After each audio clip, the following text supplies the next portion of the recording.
The Exorcist is a film that caught me completely off guard when I was about 13 years old. My friend John and I rented it one day, his suggestion, and I'd never heard of it before. All I knew was what the cover said, scariest movie of all time. And my immediate thought was, it's from 1973, how bad could it be? I mean, I only wish we had a video camera rolling. That would have been one hell of a reaction video. That night we watched it in my parents' dark, spider-filled basement on a tiny 13-inch TV. A complete skeptic who just wanted to watch a stupid comedy instead of what seemed like a typical haunted house movie, I semi-reluctantly watched. But once Reagan was acting strange at the doctor's office, I asked John, "This girl's possessed, isn't she?"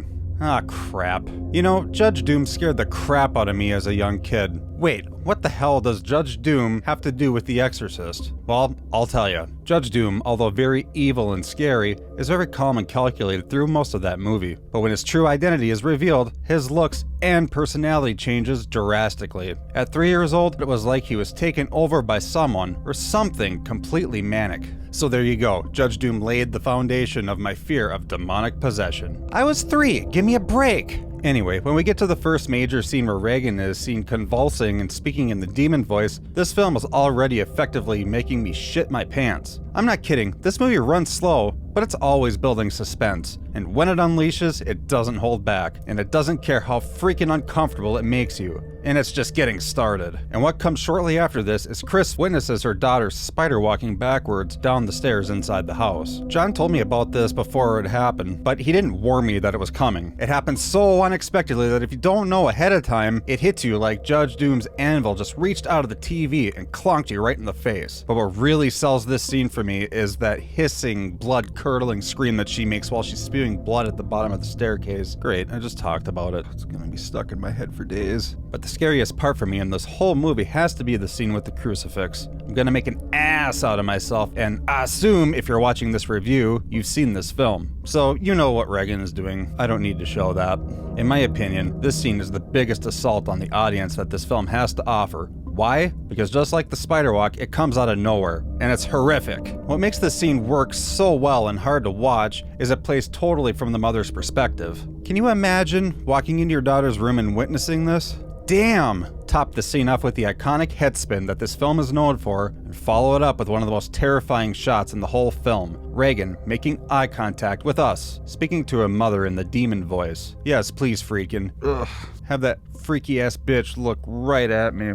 And then he goes ahead and tops it off later in the movie during the exorcism with this shot. Damn you, Friedkin! I've seen this movie enough times over the years where it doesn't haunt me quite like it used to as I'm watching it, but it always haunts me for a while after. I mean, it took me a couple of weeks to actually put this video together because my mind had to take breaks from it. Hell, even the screwball comedy Repossessed gets to me, also starring Linda Blair along with Leslie Nielsen. Maybe I'll have to do that one someday. The film to this day is marketed as the scariest movie of all time. And I'll agree, there hasn't been a movie that gets under my skin quite as much as this one does. I do think it's too bold of a statement to make, simply because it's so subjective. In a world where jump scares and fast-paced storytelling dominate modern horror, many newcomers to this film might find it a bit underwhelming. Having said that, it is the scariest movie of all time.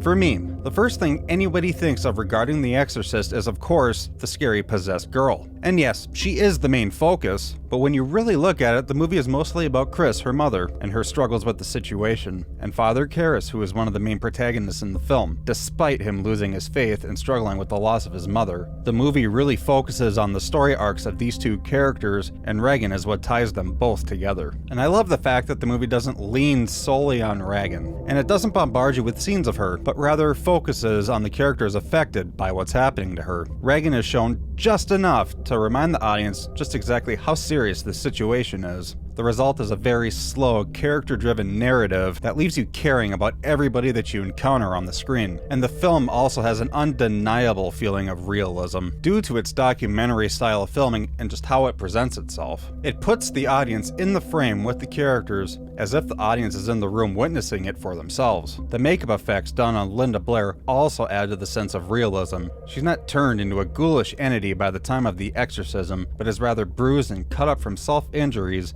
that the demon forced her to do to herself. Thank God some of the variations seen during the makeup test were scrapped. Would have taken so much away from the film.